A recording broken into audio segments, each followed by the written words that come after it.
Jadi kenapa di sini pakai bentuk perintah dan bentuk larangan? Karena ketika memberi instruksi dan komando itu harus singkat, padat, jelas, dan tegas ya minasang.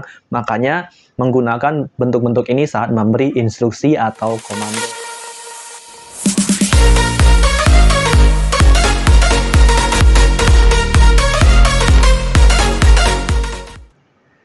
Minasang, konnichiwa. Magi Sensei desu. Hari ini kita masuk pertemuan ke-9 ya Minasang.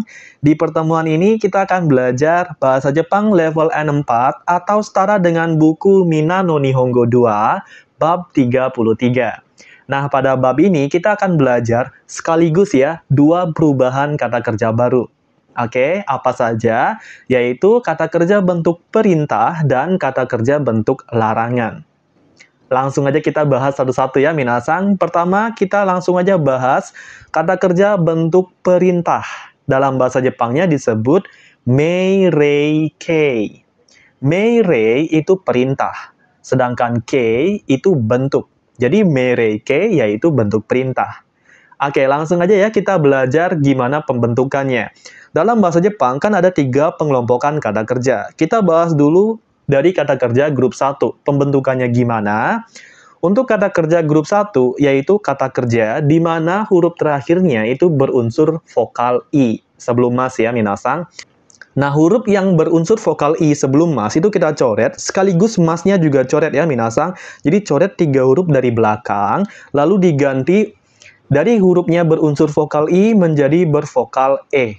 Titik. Nggak ada tambahan apapun lagi. Atau kalian bisa tambahin tanda seru, bisa juga. Karena ini bentuk perintah ya, minasang. Contohnya seperti ini. Dari kata ikimas, oke, sebelum mas kan ada huruf ki. Ketika dirubah ke unsur vokal E, ki menjadi ke. Sehingga bentuk perintahnya menjadi ike. Dari pergi menjadi pergilah. Oke, lanjut ke contoh berikutnya. Kaimas yang artinya membeli, sebelum mas ada huruf I.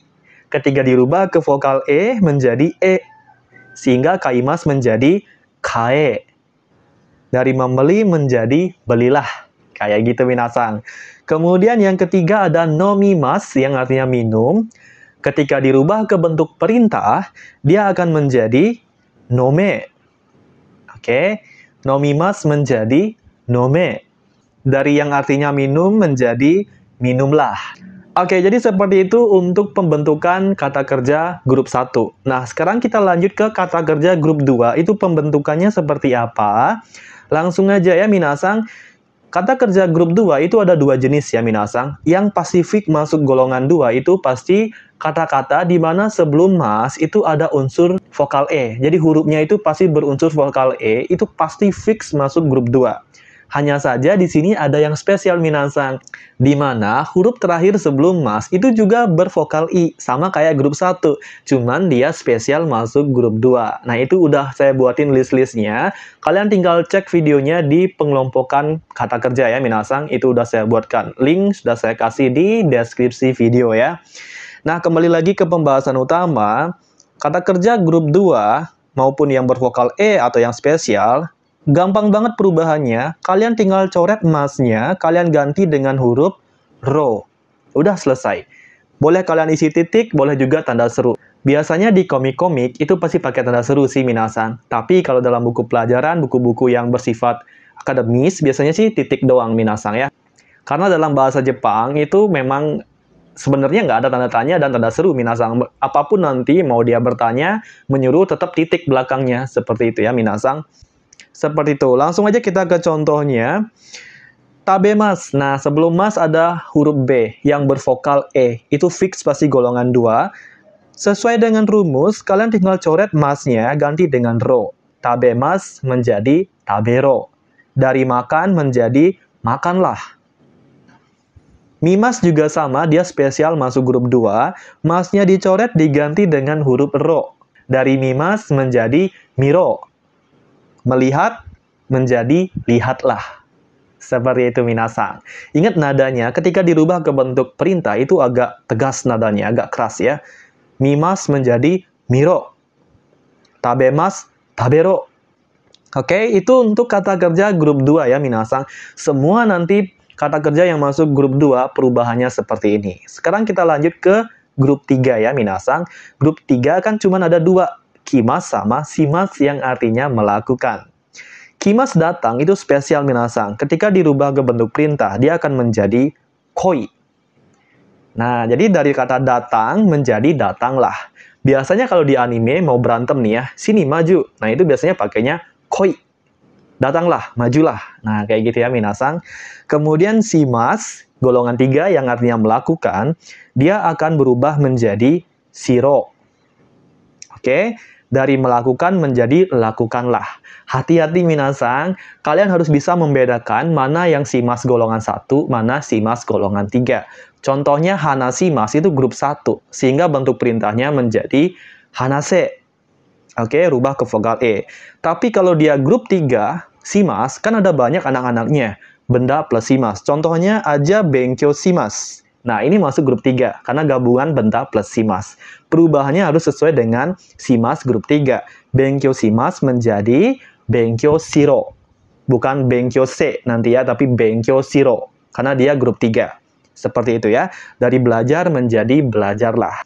Oke, jadi kurang lebih seperti itu ya minasang untuk pembentukan kata kerja bentuk perintah. Sekarang kita lanjut ya minasang ke kata kerja bentuk larangan. Oke, jadi kata kerja bentuk larangan dalam bahasa Jepang itu disebut kinshi-kei. Kinshi itu larangan. Kei adalah bentuk. Jadi kinshi-kei itu sama dengan bentuk larangan. Oke, langsung aja kita ke pembahasan ya minasang. Untuk pembentukan dari kata kerja bentuk larangan itu sebenarnya simple banget minasang. Kalau kalian udah hafal bentuk kamus, itu gampang. Bentuk larangan, pembentukannya adalah bentuk kamus plus partikel na. Selesai. Mau dia grup 1, grup 2, grup 3, rubah ke bentuk kamus, tinggal kalian tambahin na di belakang. Udah bentuk larangan artinya. Seperti itu. Sekarang langsung aja kita ke pembahasan ya minasang, sambil review dikit bentuk kamus ya. Untuk grup 1, bentuk kamusnya kan tinggal rubah vokal I ke vokal U kan ya minasang. Coret 3 huruf dari belakang, vokal I rubah ke vokal U. Terus, kalau kalian ingin merubahnya ke bentuk larangan, kalian tinggal tambahin partikel na. Seperti itu. Langsung aja kita ke contohnya ya minasang. Ini saya kasih 3 kata kerja yang sama seperti sebelumnya, ikimas, kaimas, nomimas. Kita rubah dulu ke bentuk kamus ya minasang. Ikimas, nah coret 3 huruf dari belakang, ki sama masnya. Ki rubah ke vokal U menjadi ku, sehingga bentuk kamusnya menjadi ike. Kaimas juga sama, coret 3 huruf dari belakang, i berubah menjadi u, hasilnya menjadi kau. Nomimas juga sama, coret 3 huruf dari belakang, mi berubah ke vokal U menjadi mu. Nomimas menjadi nomu. Nah, kalau kalian mau merubahnya ke bentuk larangan, kalian tinggal tambah partikel na di belakang. Ikuna, kauna, nomuna.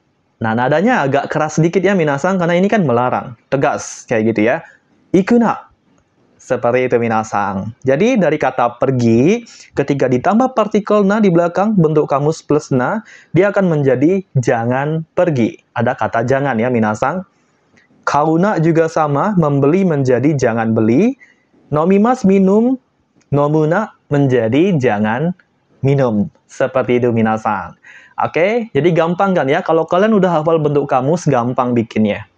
Oke, nah sekarang kita sambil review dikit ya bentuk kamus biar makin-makin ingat. Lanjut ke grup 2. Nah, grup 2 bentuk kamusnya kan simple minasang. Jadi masnya kita coret, kita ganti dengan huruf R, lalu ditambah na lagi. Oke, itu untuk pembentukan grup 2. Contohnya tabemas bentuk kamusnya taberu plus partikel na sudah melarang. Dari makan menjadi jangan makan. Mimas juga sama. Rubah ke bentuk kamus plus na, jadinya miruna. Dari melihat menjadi jangan lihat. Seperti itu minasang. Gampang, pasti bisa kok ya. Apalagi kalian kalau udah hafal bentuk kamus, ya pasti bisa ya.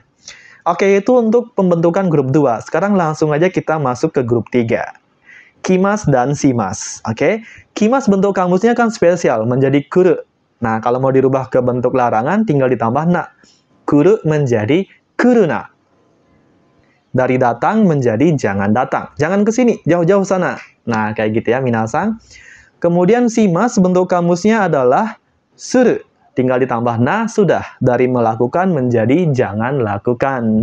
Seperti itu ya, minasang. Nah, untuk shimasu, dia kan anak-anaknya ada banyak tuh ya, minasang. Contohnya aja benkyou shimasu. Nah, benkyou shimasu ketika dirubah ke bentuk kamus, karena dia grup 3, dia akan menjadi benkyou suru. Sehingga ketika dirubah ke bentuk larangan, dia akan menjadi benkyou suruna. Dari belajar menjadi jangan belajar. Seperti itu ya, minasang. Gimana? Gampang kan ya bentuk larangan? Gampang, pasti bisa ya, minasang. Nah, pertanyaannya, bentuk perintah dan bentuk larangan itu digunakan pada situasi seperti apa sih? Langsung aja kita ke pembahasan ya. Bentuk perintah dan bentuk larangan, mereike dan kingsike, itu digunakan pada saat situasi yang sangat-sangat tidak formal. Dan bentuk ini itu kebanyakan digunakan oleh kaum pria ya, minasang, karena bahasanya ini tegas ya, minasang, maskulin. Seperti itu. Tapi nggak menutup kemungkinan wanita juga banyak yang pakai, minasang. Tapi pada umumnya prakteknya di lingkungan orang Jepang, kebanyakan yang pakai adalah pria ya, minasang, seperti itu. Oke, di situasi seperti apa sih mereka menggunakan bentuk ini? Ada 6 ya, minasang. Yang pertama, orang yang posisi atau usianya itu lebih tinggi kepada orang yang posisi atau usianya lebih rendah, seperti itu. Atasan kepada bawahan, ayah kepada anaknya, dan sebagainya. Contohnya seperti ini. Ayah kepada anak mungkin ya, anaknya masih begadang, terus bapaknya ngomong seperti ini. Hayaku nero. Hayaku kan cepat, minasang. Nero itu dari kata nemas, grup 2, yang artinya tidur. Ketika dirubah ke bentuk perintah, dia akan menjadi nero, yang artinya cepat tidurlah, atau cepatlah tidur, seperti itu. Kemudian mungkin konteksnya di pabrik ya, mungkin karyawannya mau masuk ke tempat yang berbahaya, bosnya bilang seperti ini, asoko ni hairuna. Seperti itu ya, minasang, jadi agak tegas nadanya. Asoko ni hairuna, yang artinya jangan masuk ke sana. Kayak gitu ya, minasang. Wakarimasu ka? Oke, itu situasi yang pertama. Sekarang kita lanjut ke situasi yang kedua. Nah, pada situasi yang kedua, itu digunakan antar sesama pria yang sudah akrab, minasang. Sama teman akrab itu bisa kita pakai ini nanti ya, minasang. Catatan ya, minasang, biasanya untuk melembutkan nada, biar lebih friendly ya, minasang, biasanya ditambahin partikel yo di akhir kata. Oke, sebagai pelembut nada bicara, minasang, biar lebih friendly aja ya. Contohnya seperti ini. Ashita uchi e koi yo. Nah, koi kan datanglah. Tambah yo ya biar lebih friendly aja bahasanya, biar lebih lembut nadanya ya. Yang bisa diartikan, besok datanglah ke rumah ya. Kayak gitu. Kemudian contoh yang kedua, sonna koto iu na yo. Nah, sonna koto kan hal seperti itu. Iu itu dari kata berkata. Iuna ya jangan berkata, seperti itu minasang ya. Sehingga bisa diartikan, jangan berkata seperti itu ya. Kayak gitu, mungkin dia ngomong yang nggak sopan mungkin. Makanya dia bilang seperti itu. Kepada temannya ya, minasang. Seperti itu ya, minasang. Sekarang kita lanjut ya ke konteks yang ketiga. Nah, pada konteks yang ketiga, itu biasanya digunakan di saat-saat genting. Seperti terjadi bencana, kebakaran, dan sebagainya. Kemudian selain di situasi yang genting, itu juga digunakan di lingkungan kerja, seperti contohnya pabrik dan sebagainya, di mana lingkungan kerja tersebut nggak memerlukan formalitas ya, minasang. Dan pada situasi itu, biasanya atasan kepada bawahan yang menggunakannya. Seperti itu ya, minasang. Contohnya seperti ini. Nah, contohnya konteksnya terjadi tsunami. Dia bilangnya, nigero. Nigero itu dari kata nigemas, yang artinya kabur. Oke, jadi bisa diartikan kabur, lari, dan sebagainya. Oke? Nah, di sini kenapa menggunakan bentuk perintah? Karena situasinya itu genting, minasang. Jadi nggak sempat bilang, nigete kudasai, keburu kena tsunami nanti ya, minasang. Jadi pakainya bentuk perintah, biar lebih ngefek, langsung semuanya spontan lari. Seperti itu ya. Kemudian contoh yang kedua, konteksnya terjadi kebakaran atau gempa bumi mungkin ya. Erebeta o tsukauna. Oke, tsukau dari kata memakai ya, tsukaimasu, sehingga bisa diartikan jangan gunakan lift. Karena kalau terjadi gempa dan kebakaran itu memang nggak boleh pakai lift nanti ya, minasang. Erebeta o tsukauna. Seperti itu ya, minasang. Sekarang kita lanjut ke konteks yang keempat ya, minasang. Nah, pada konteks yang keempat itu biasanya digunakan saat memberi instruksi atau komando. Contohnya saat olahraga, kemudian saat baris berbaris, dan sebagainya. Oke, contohnya yasume dari kata yasumimasu, yang artinya istirahat atau istirahatlah. Seperti itu. Contoh yang kedua, yasumuna. Yasumuna itu dari kata yasumimasu ya, minasang, bentuk kamus plus partikel na. Sehingga bisa diartikan jangan istirahat, nggak boleh istirahat. Kayak gitu. Mungkin lagi lari mungkin ya, terus dia berhenti istirahat. Lalu bapak gurunya galak, yasumuna. Kayak gitu ya, minasang. Semoga bisa dipahami ya untuk yang konteks keempat ini ya. Jadi kenapa di sini pakai bentuk perintah dan bentuk larangan? Karena ketika memberi instruksi dan komando itu harus singkat, padat, jelas, dan tegas ya minasang. Makanya menggunakan bentuk-bentuk ini saat memberi instruksi atau komando. Seperti itu. Sekarang kita lanjut ke konteks yang kelima. Nah, pada konteks yang kelima itu digunakan ketika memberi semangat, menjadi supporter. Dan biasanya cewek cowok semuanya pada pakai di sini ya minasang. Seperti itu. Contohnya di sini. Gambare. Nah, gambare kan dari kata gambarimas yang artinya semangatlah, berjuanglah dan sebagainya. Oke? Contoh yang kedua yang bentuk larangan ya. Makeruna. Makemas kan kalah. Makeruna jangan kalah, kayak gitu. Ini biasanya jadi supporter sih ya, minasang. Gambare, makeruna. Nah, nggak hanya jadi supporter ya, minasang. Intinya ketika memberi semangat, seperti itu. Lanjut ya, ke konteks situasi yang terakhir. Keenam ya, minasang. Nah, konteks situasi yang terakhir, yang keenam, itu biasanya ada di tanda-tanda biasanya, minasang ya. Tanda-tanda peringatan. Contohnya, hairuna, yang artinya dilarang masuk. Tanda dilarang masuk biasanya rupanya seperti ini sih minasang. Itu artinya hairuna, jangan masuk. Kemudian contoh yang kedua, tomare. Nah, tomare itu dari kata tomarimas yang artinya berhenti. Berhentilah itu sama dengan stop. Kayak gitu ya minasang. Untuk lambangnya itu biasanya di Jepang seperti ini ya minasang. Tomare, stop. Oke, jadi seperti itu ya minasang cara pakai bentuk perintah dan larangan. Ada 6 konteks, tolong diingat baik-baik ya. Oke, jadi itu saja untuk pembahasan bab 33-nya ya minasang. Ini baru part pertama. Jadi karena bab ini ada banyak pembahasannya, saya bagi menjadi 2 video. Seperti itu ya minasang. Oke, jadi itu saja materi untuk hari ini ya minasang. Mite kurete arigatou gozaimashita. Mata imashou.